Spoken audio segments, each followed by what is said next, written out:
And welcome to the Gay Liberation Network here on Chicago Access Network TV. I'm your host, Andy Thayer, and with us tonight is Luis Gomez of the Protection for All movement. Luis, could you tell us just what Protection for All means and why your organization recently formed, I gather, why you all came together? We came together in light of the recent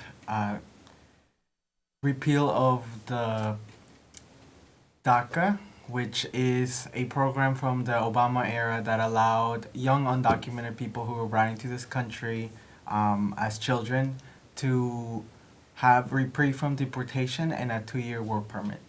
Okay, and for our listeners who are not familiar with what DACA is, it's Deferred Action for Childhood Arrivals, which was to cover the so-called Dreamers. And one of the things that Luis and his other folks from Protection for All were saying at this really exciting rally, thousands of people out the other night in response to Trump's action, is that this is about much more than Dreamers. This is not about the so-called good immigrants versus the bad immigrants, where you're not going to allow immigrants to be divided against each other in this narrative of some should be allowed in and others shouldn't.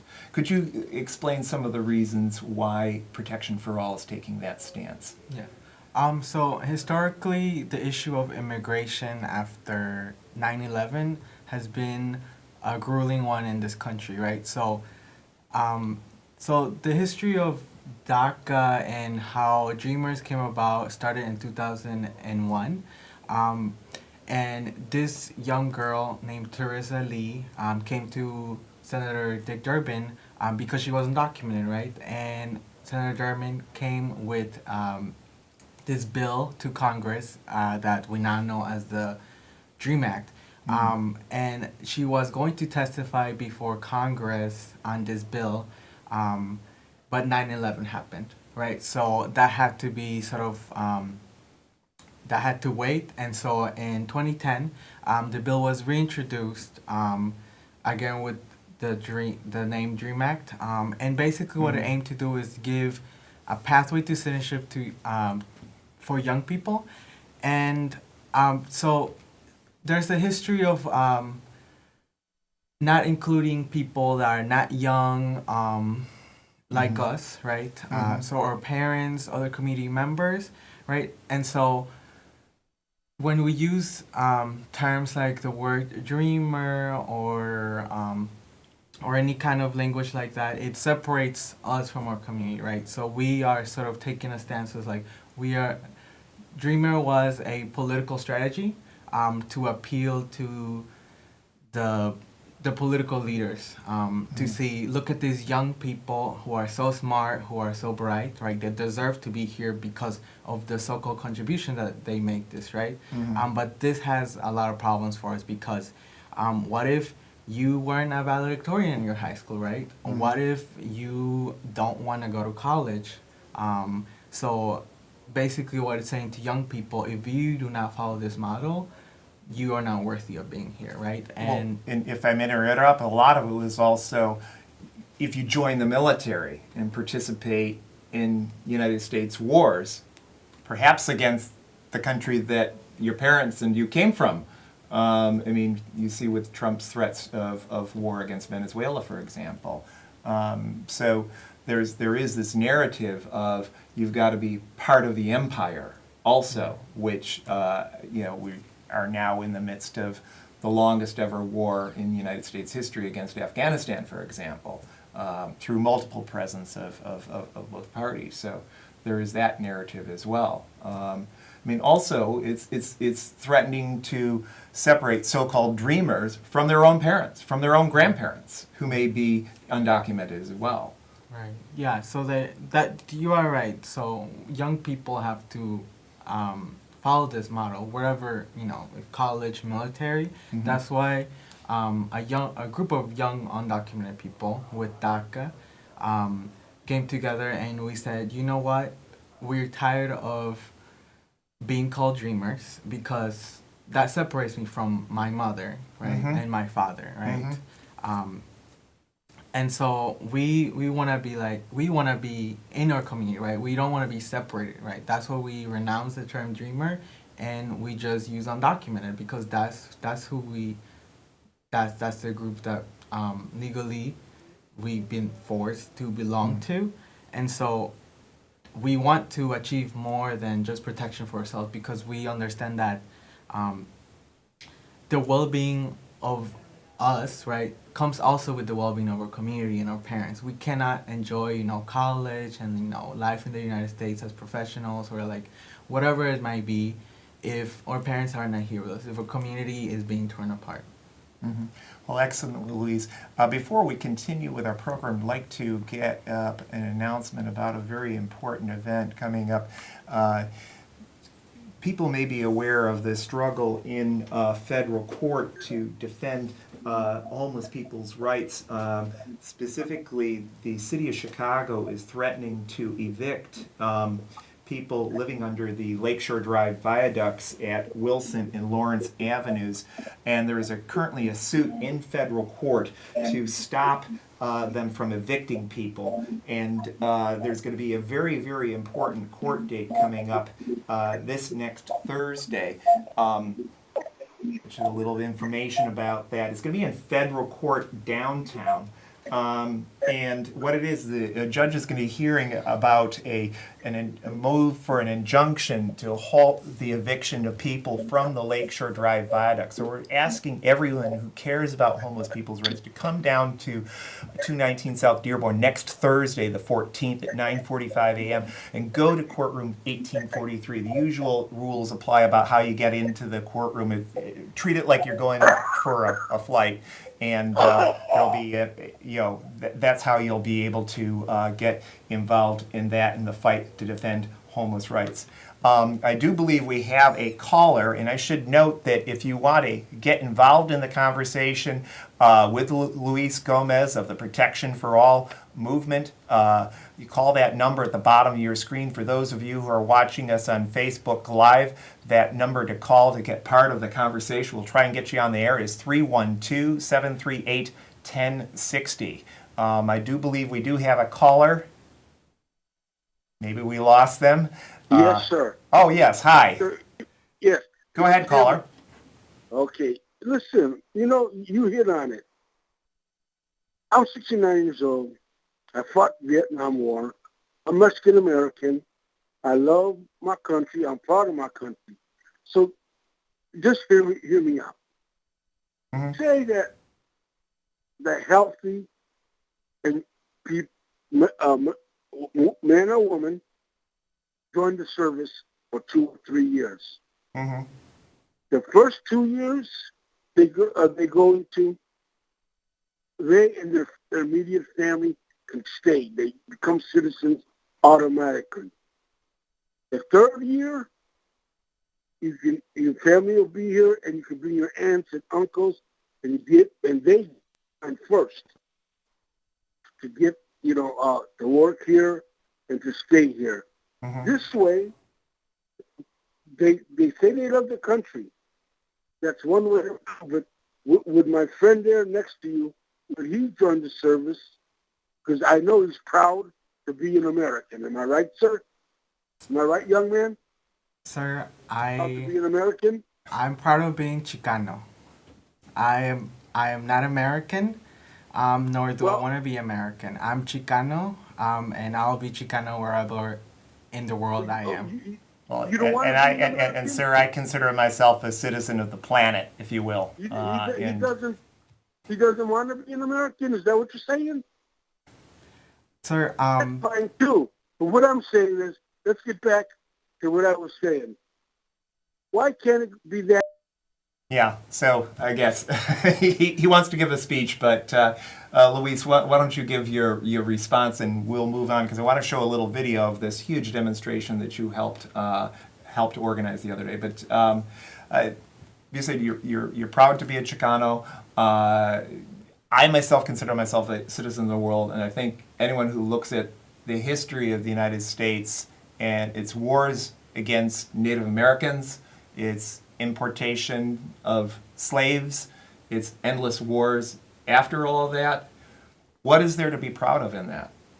I mean, it's hurting a lot of people, that history. And so that's why I consider myself a human being. What my response to that would be is that we have to understand why young people like me and my family are here. And it has to do a lot with American imperialism. And the fact is that many of our countries have been devastated by the interventionism that the United States has played in Latin America and in other parts of the world. And so I I don't think that young people or anybody in my community should have to lend themselves to something that they do not agree with, that hurts their, where they come from, to be worthy of staying here. I think people should be worthy of staying here because they are human. And so that is our position in that. We don't really, like we said, we don't really believe that we have to we have the right to stay here because of the economic contributions that we make here, or like how many doctors or engineers we potentially can be. We believe that we have the right to protection dignity because we are humans. Yeah, exactly. And just building on something that Luis said, a lot of the folks that are coming here, say from Central America, the NAFTA that Trump, for other reasons, complains about, NAFTA resulted in other trade agreements like CAFTA, resulted in the devastation of the rural economies of much of Central America, with a hugely subsidized agribusiness from the United States, flooding the markets and destroying the self-sufficient economies of the rural areas. Honduras, which I've had the honor to visit a few times, there they had a dictator that was supported and installed with the help of the United States under the Obama administration, I should say, in 2009. And so a lot of people are forced to flee because of the violence that have come in the wake of the United States helping that coup overthrow a democratically elected president, Manuel Zelaya, back in 2009. So people have got a lot of reasons to flee here. There's a huge refugee crisis in Europe caused by endless wars that have been promoted by the United States in Afghanistan and Iraq, for example. So with that, I did want to move on and show this video, a short video of the demonstration that Luis helped organize along with a number of his colleagues the other night. Here we get it going here. This is at the end here, if we can get it going. Let's see if it's going to... Well, that's not working. So anyway, we're going to... Luis, could you describe a few things about the demonstration the other day that started at Federal Plaza on Tuesday? This was, again, in response to Trump's repeal of DACA, the Deferred Action for Childhood Arrivals. Say a few words about the demonstration, and we'll show some pictures here of what's going on with that.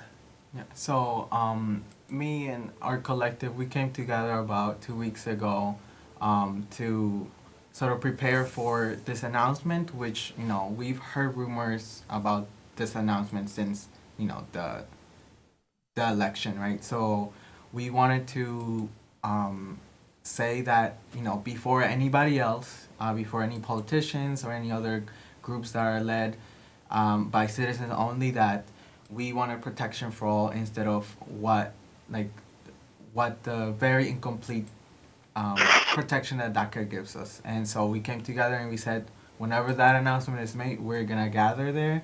We're going to give our stories, and we're going to proclaim that we need protection for all. Mm-hmm. And from what I could tell, it looked like perhaps more than 4,000 participated in this demonstration. It was extremely important, turnout. Really, people flooded the streets, not just here in Chicago, but name some of the other cities that people came out in. So there was a lot of unrest in the country after the announcement. There were this week about 20 professors in Harvard Court in the Boston area were arrested. People in Arizona people in Los Angeles, people everywhere, because undocumented people and the people that love them live everywhere. So they took the streets, and they took the streets to proclaim like their anger against like, this injustice that our community is suffering right now. Mhm. And I think one of the things, if you look at some of those signs like protection for all, what people were demanding was, let's not just save the dreamers, let's save all undocumented people. Because people like Luis and others, we've got relatives who may not be young and having come over when they were 5 or 6 or whatever. But the point is that whole communities will be devastated, and you can't just protect, just the young, but frankly, whole families that have been deported. In fact, there's some 800,000 people that have been registered under the DACA program, and it only lasts for 2 years, then you have to re-register, I understand, and it really was a trick bag when this was instituted in June 2012 under the Obama administration, was running up to his re-election, and because it was done as an executive order, you were subject to losing it if you got a different administration. So it's almost like they were dangling this little thing and saying, hey, you got to vote for the Democrats again or you're going to lose DACA, and God knows what else. And I think it was a very cynical move in that respect, because had the Democrats pushed for a real immigration reform and amnesty for the undocumented when they had both houses of Congress, then we could have had it. But instead, you had an executive order that basically insisted that young folks turn in all their information about their names, where they're living, all that sort of thing, so that if the government, like under Trump, decides to change its mind, then they know where you are. They have all your information.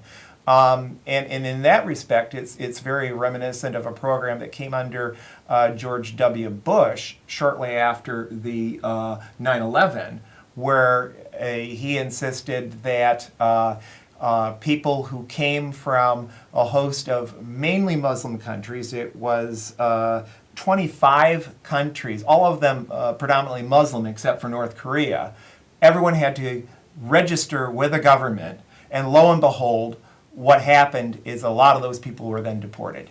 They did so-called the right thing. They gave up their information and they were rewarded with deportation. And that has always been the danger with DACA. And I think the proof in the pudding is now when, come March, when and if Congress doesn't act, then people are at serious risk of being deported.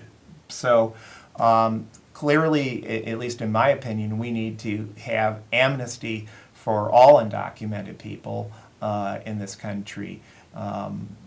There's lots of myths about that Trump has been endlessly pushing about immigrants cause crime, when actually on a per capita basis, immigrants cause far less crime than people like me who were born in this country, and contribute a lot more to the economy than your average resident, particularly because they're young like Luis and are in the prime of their economic contributing years. And so there's been a lot of estimates that if you did deport people who are covered by DACA, the United States economy would take a huge, huge hit, because people that are young are much more economically contributing than older folks in just the general population.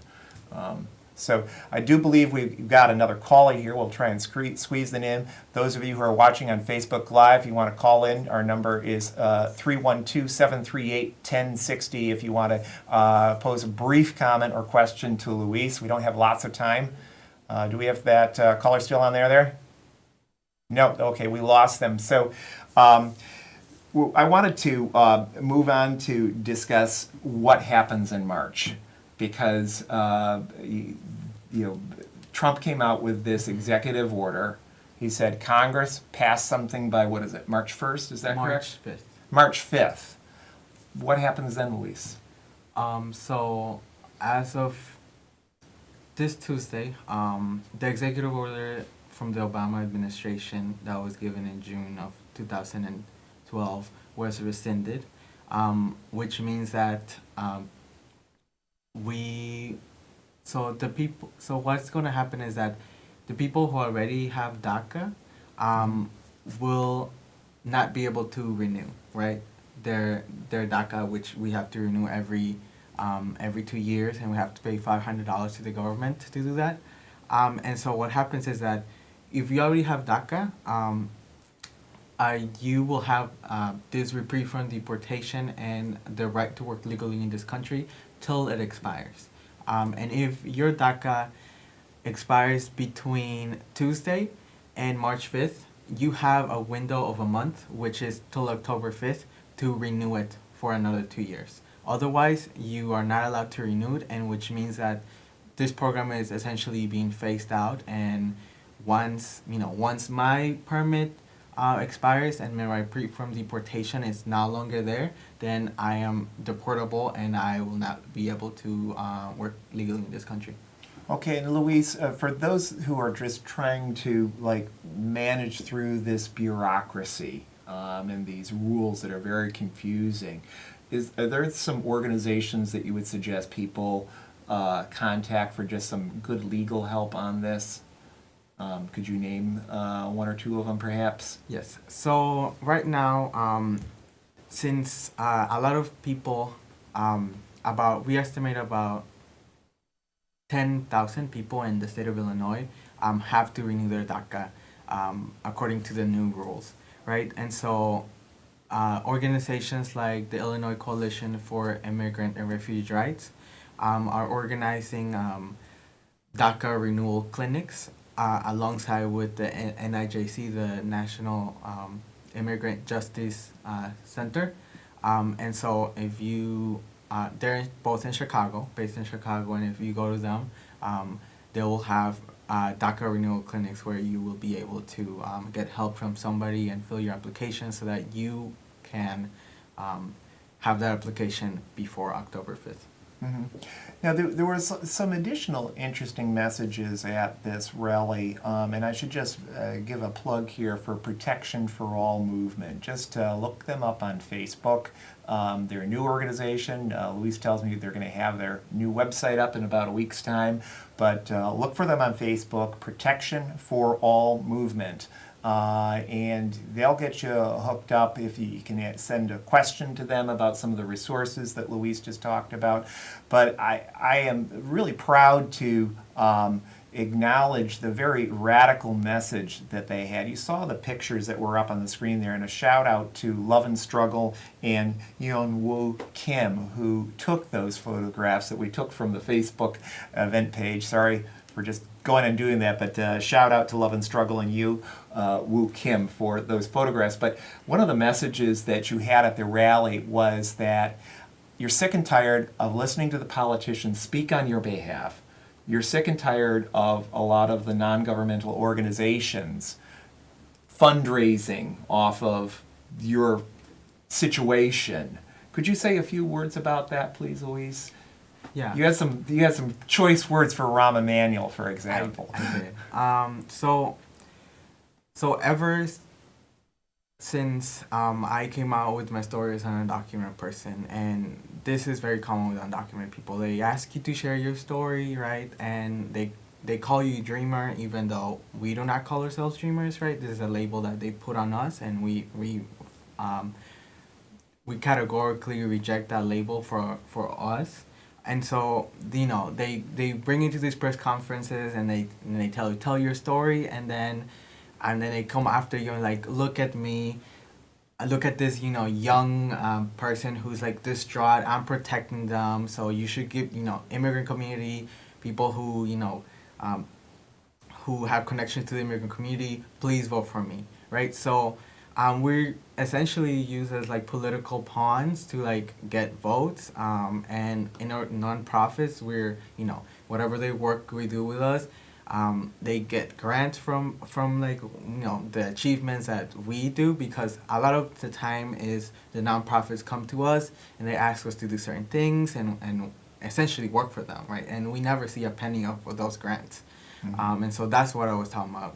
We're tired of like being poster children for people who actually haven't done a lot for our community, because we've been asking for, for protection for our parents for a really long time, even before 2010. And what we've gotten is young people deserve it more than anybody else, and we don't believe that.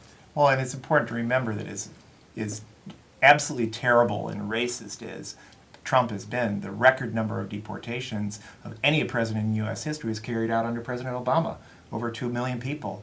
And Rahm Emanuel, just came out earlier this spring, when he was in the Clinton administration, wrote a memo advocating mass deportations to show how tough on crime he was. And now he's singing the tune of he's the friend of immigrants because he's up for re-election. And we've just got a couple minutes here. Could you briefly say what are the problems, the flaws in the protection ordinance that Rahm has got? What needs to be improved about this to make this truly a sanctuary city? So, as you have heard, after Trump came out, elected as president, Rahm came out and said this city was a sanctuary, right? And so there was an ordinance called the Welcoming City Ordinance that essentially limits the cooperation between the Chicago Police Department and ICE, Immigration and Customs Enforcement.